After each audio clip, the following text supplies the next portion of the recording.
Melissa Doman, welcome to the Human Capital Innovations Podcast. Thank you so much for having me. I've been so looking forward to this conversation. It's a pleasure to be with you. We've been prepping for this for a long time. It's great to finally be able to sit down and have a nice conversation with you. You're joining us from the Denver area. I'm south of Salt Lake City in Utah. And today we're going to be talking about building the skill set, the mindset, and the behaviors required to effectively discuss mental health, mental illness, and stress at work, all so that we can have more holistic wellness in the workplace. As we get started, I wanted to share Melissa's bio with everybody. Melissa Doman is an organizational psychologist, former clinical mental health therapist, and author of Yes, You Can Talk About Mental Health at Work. Here's why and how to do it really well. Melissa works with companies across industries, across and around the globe, including clients like Google, Dow Jones, Microsoft, Salesforce, Siemens, Estee Lauder, and Janssen. She has been featured as a subject matter expert in Vogue, the BBC, CNBC, Inc., and in LinkedIn's 2022 Top 10 Voices on Mental Health, having lived abroad in South Korea, England, Australia, and traveled to 45 plus different countries. Melissa calls upon her global experiences to inform how she works with companies around the world. She has one core goal: to equip companies, individuals, and leaders to have constructive conversations about mental health in the workplace. Her work and book aim to accomplish just that. Again, a pleasure to have you. Anything else you would like to share by way of your background, your personal context before we dive on into the conversation? Something I found, and one of the main reasons that I left clinical work, is I found that practically all of my clients felt completely terrified to talk about very reasonable, normal struggles in the workplace. And a lot of people were also feeling like their workplaces were so toxic that there was no dream of even talking about this at all. So I thought, let me go and make an impact at the source. And that is what I have been trying to do for years. And I will beat that drum for as long as anybody will be willing to hear me. Yeah. And it's always been an important topic. It's one we've talked about and addressed on this podcast many times before, and I'm sure we will many times in the future. But as important as it has always been, I think over the last few years, we've seen even a heightened, importance and a sensitivity to all things around mental health, mental illness, stress, anxiety, and the holistic wellness of our people and organizations. Of course, COVID had a tremendous public health impact in terms of physical health of individuals, but it had a huge mental health impact too. And we felt that in organizations as people were, socially isolating and just struggling to deal with all the complexities of everything that was happening. And so organizations were forced. In many cases, they did it, very willingly. In other cases, they really kind of were forced and dragged, kicking and screaming, to develop more empathy and to put in place more practical mechanisms to support the mental wellness and health of their people. So I see overall that's a good thing that's emerged out of the pandemic over the last couple of years. Yes, absolutely. And just like you said, it was always an important conversation. Now, the way I see it is deeply urgent. And with the way the world is going, and I know that every generation says this is not new information, but the way the world is going, I literally don't see how we couldn't talk about this in the workplace for our emotional survival, for the people that we spend anywhere from 35 to 70 hours a week with. And the way I look at it is, these complexities and challenges will continue to happen. So learning how to realistically and constructively talk about the entire spectrum of mental health, stress, and mental illness is the only way forward. And so the way I'm looking at it is, what's the alternative if you don't learn how to do this? And the way that I've been working on it, really, especially in the past year, is this is not just an optional wellness conversation. This is about critical professional development and skill development, and learning about a language that we all need to know how to speak. So when I think about how compliance is treated, or management skills, or legal advising, or any of those skills that are implored upon businesses to understand, absorb, and apply, I don't understand, especially now, why talking about learning how to talk about mental health at work is treated any differently. Yeah, absolutely. Let's put it at the forefront. And you, as you articulated, there are skills and competencies and capabilities Oh, that need to yes. be developed in our people so that we can handle all of this and provide the best support possible. So let's Hmm. go there and start talking about some of those skill sets. In your book, you talk about how to talk about mental health effectively. So there's a skill Yeah. behind that, Oh, developing yeah. the skill sets, the mindsets, and the behaviors. What are some of those that you see as most important as we try to create a psychologically safe environment where everyone feels supported?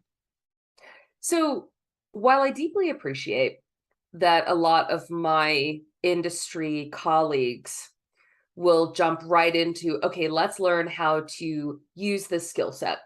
That's great. However, if you're not pausing and first encouraging people to take a look at, how do I even feel about doing this? What are the perceptions I have of this process? What are the biases I have towards this topic? And really encouraging them to do that back end self-reflection first. You're asking people to perform this new skill set without taking a peek behind the curtain and seeing what they're coming to the stage with. I think that's a big mistake. I think that that needs to be the first step. So in my book, I encourage people, before you even embark on these conversations, you need to have a conversation first with yourself and ask all of these critical questions. How do I feel about this? Why am I talking about this at work? Where do these beliefs come from? What do I want out of these conversations? What am I prepared to do? What do I want other people to do? And I find that a lot of people don't ask those questions because they're not encouraged to, and don't realize the benefit of having that conversation with yourself, which makes you feel more equipped and hopefully a little less frightened to have those conversations because you made it more concrete and you put some legs under it. So I cannot emphasize that enough, that we can't just jump straight into skill equipping. Got to do that back end reflection first, because if you have a lot of people coming to the table with a whole variety of expectations, rules, experiences without addressing that, I don't really see how it'll be as effective. And so that's the first thing, is really doing that back end reflection, putting some concrete legs under it so it's not as abstract and amorphous as people treat it to be. The other And thing, oh, honestly, sorry. and if I can say honestly, whether we're talking about this kind of skill set and mindset that we're Yeah. trying to develop or Yeah. anything else, it could be anything else. And I would still say the same thing. Like you need to Yeah. make sure that there's that kind of self-awareness, self-reflection. Oh, So yeah. you know where the gaps might be that need to be addressed, right? And everyone's 100%. different. And so Hmm. you see company training programs that get implemented, everyone is involved, and you're like, okay, maybe that's a good use of time, money, and energy, but probably not, because everyone's in different places. So Right. I would say that for any type of training Oh, or skill yeah. development, but it certainly Oh, applies here yeah. too. Oh, God, yes. And so oftentimes when I talk about, emotional intelligence, constructive conflict, intentional communication, being aware of, team dynamics, all that fun stuff that folks like me love to geek out about. And I think maybe you too. And the thing is that, again, I don't feel that people are encouraging those folks to take stock about where the genesis of those, beliefs and motivations come from, about their willingness, readiness, and motivation to learn about how to do it differently. I think that's a critically missed step. So no matter what I am, presenting on, advising on, that's where I start before even going into giving those skills, because you got to take the human condition and variation of experiences into account first, because we're all a product of all the different social spheres that we have touched throughout our lives. And so that's where my undergrad in sociology comes into play a little bit, before even looking at the psych stuff.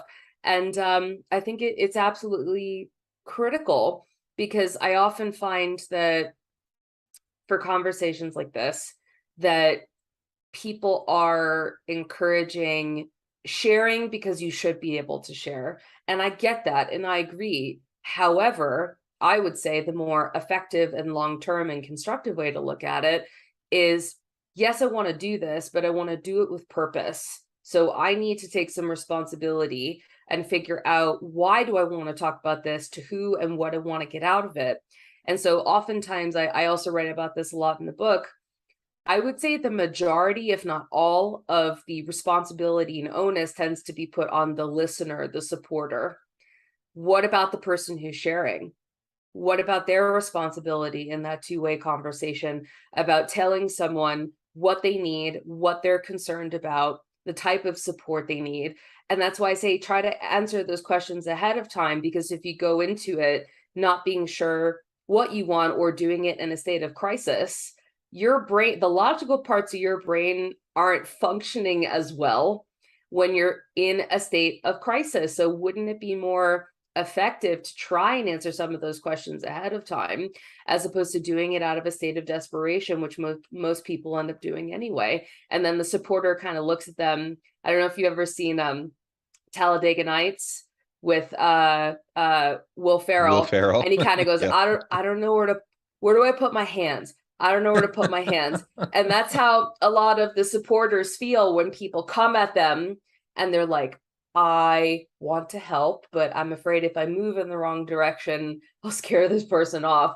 So I think that the responsibility should be weighted in both directions, in my humble opinion. Yeah. And thank you. I have not thought about that movie in many, many years. So I can't Yeah, you're chuckle to welcome. myself. But no, you're absolutely right. It's a two-way street when we're communicating.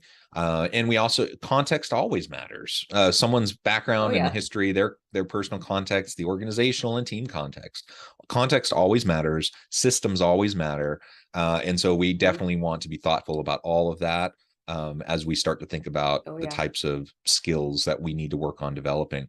So let's assume we have, we've done that work, we've done that critical self-reflection and internal introspection. What are some of the common types of skills that you think people generally need to be working on as they're trying to put themselves in the best place to have these conversations and to be more supportive and to create just a really holistically healthy place in their teams and in their workplaces? So I would love to address that both from the side of the supporter and the side from the sharer. So when it comes to supporting someone, would you agree that generally speaking, people are encouraged and conditioned that giving good help means solving or fixing or giving advice? Would you agree? You're on mute. Sorry, giving advice as a means of helping someone when they're kind of emotionally unloading on you a little bit. I guess it depends on the situation. Like sometimes it's helpful, and I would say most of the time, though, it probably is counterproductive. Oh, you might have read my book and you might be ahead of the curve, because, well, that's the right answer, but let's explain why folks don't normally do that. So I really want people to develop the skill more of not only inquiring with curiosity, but suspending assumptions of the type of help that people need. That is not a skill set that is encouraged. So generally speaking, and this can go across a lot of cultures, that good help looks like giving solutions. Good help looks like giving advice, those sorts of things.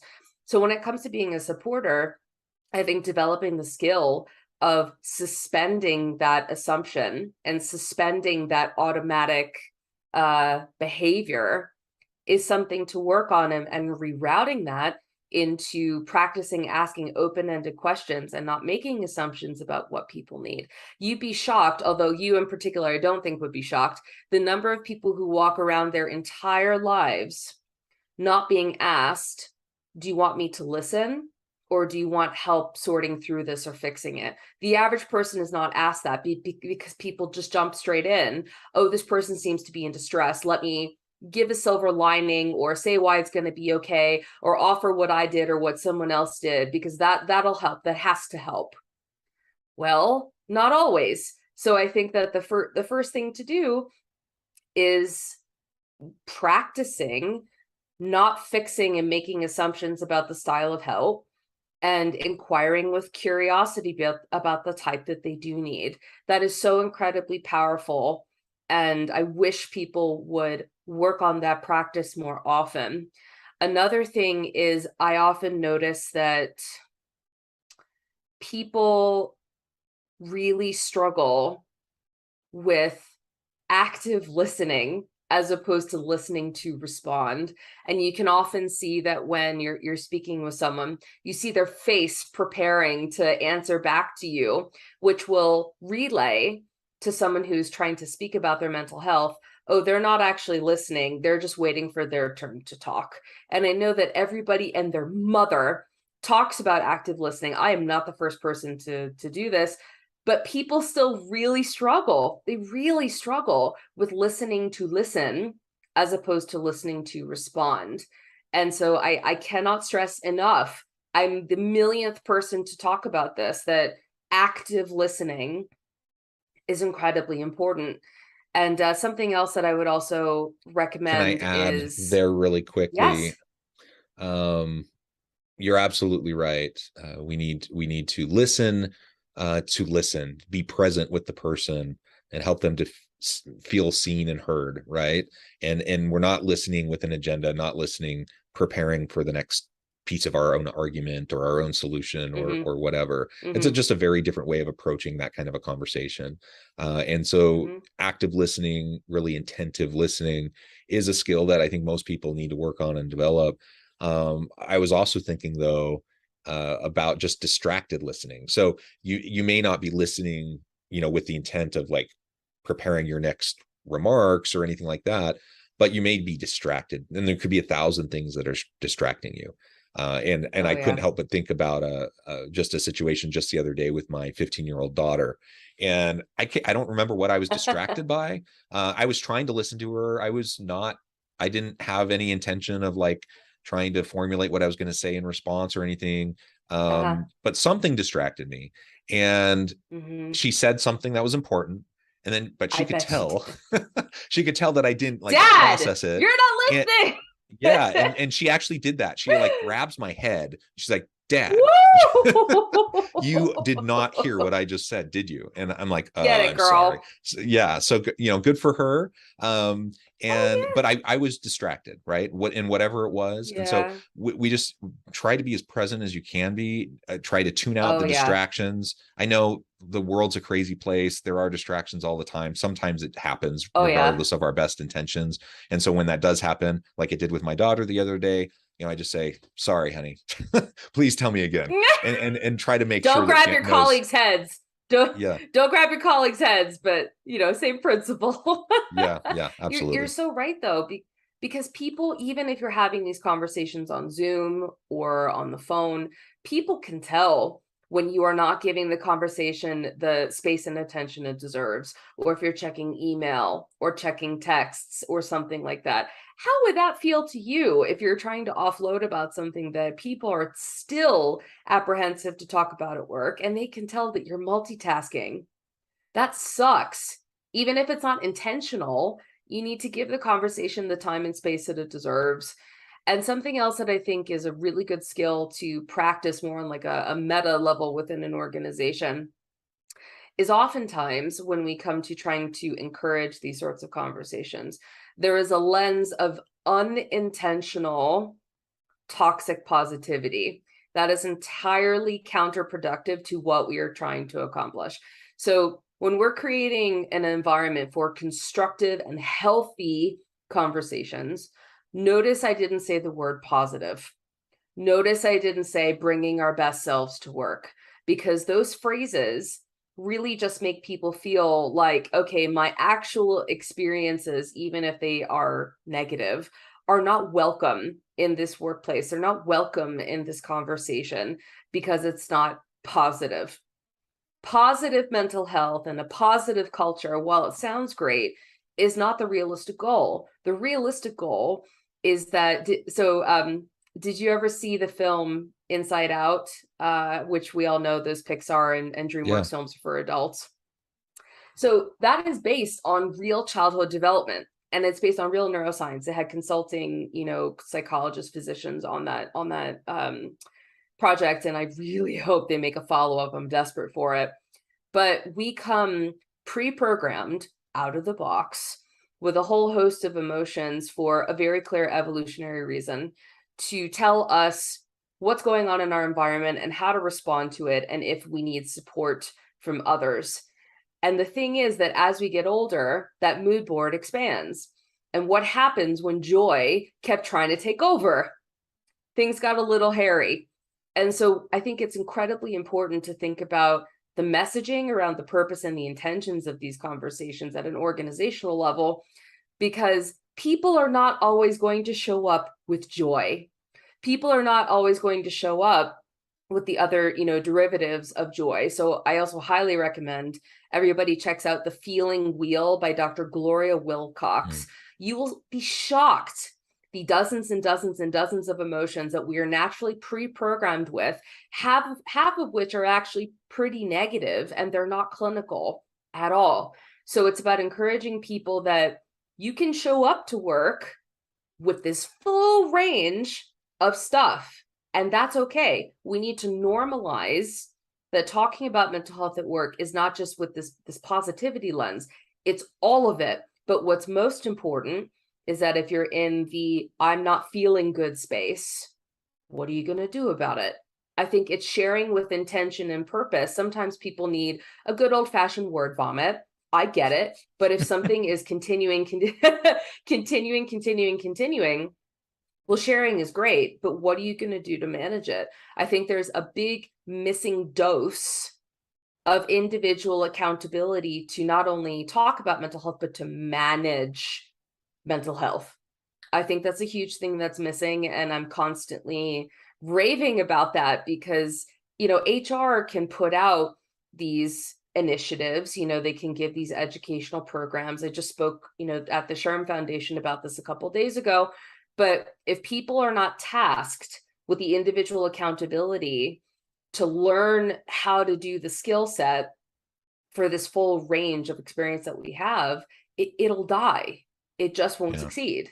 And so I think it's incredibly important. And I know we already talked about, the responsibilities for the sharer, but something else that I really wanted to mention is that it's really difficult if you want to talk about mental health at work to distill down into the must-know highlights that people need to know in terms of the relevance of this conversation in the context of work. And so try to think about what are the critical things that people need to know instead of the 80,000 word description over this 10-year history that you've never told them about before, versus what are only the highlights they need to know, because any of that superfluous information will only distract from your point and potentially confuse the listener about what you want them to do. So I think that the sharer has a responsibility to try to work on articulating more clearly what are the key pain points and what they want that person to do. And that's not something that we are encouraged to work on, because we're so focused on just getting people to open up, period. And opening up is really critical, but if you're opening up without some sort of structure for the receiver to get, I don't see how the conversation can be as helpful in the end. Yeah. Melissa, this has just been a really fascinating conversation. I note the time, and unfortunately, I'm going to have to let you go here in a little bit so you can get back to your busy day. Oh, what's so fast? I know it screamed on by, but you do have a book, so people can check that out and learn even more about all of this. And I would encourage them to do so. Before we wrap things up for today, I just wanted to give you a chance to share with the audience how they can connect with you, where they can find your book, and anything else you would like to share in terms of parting words. Most definitely. So I'll start with parting words. For any of you who are listening to this episode, I'm deeply appreciative that you were letting me yak at you for the past half an hour. What I would really prefer is you do something with this information, whether it is how you want to talk about your own mental health at work, or support a team member or a colleague, or contacting me to come in and crack some heads about how to get this right. I don't care what it is. I just want you to do something with the information, because awareness is great, but action is better. And when it comes to contacting me, you're welcome to contact me through my website, melissadoman.com. I'm also on LinkedIn. on Instagram at The Wandering Mel, and on Twitter at Melissa Doman LLC.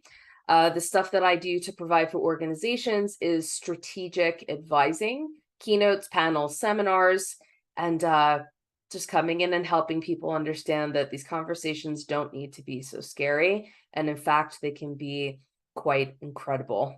And if you want to read my book and hear my voice yakking at you, it is available across all major retailers online. And there is also a link on my website if you want to see all of your collective options. So I'd like to release you all back into the wild to use what you've learned. And if you'd like to do more, please reach out. Wonderful. Thank you, Melissa. It's been a real pleasure. I encourage my audience to reach out, get connected, check out the book. And as always, I hope everyone can stay healthy and safe, that you can find meaning and purpose at work each and every day. And I hope you all have a great week.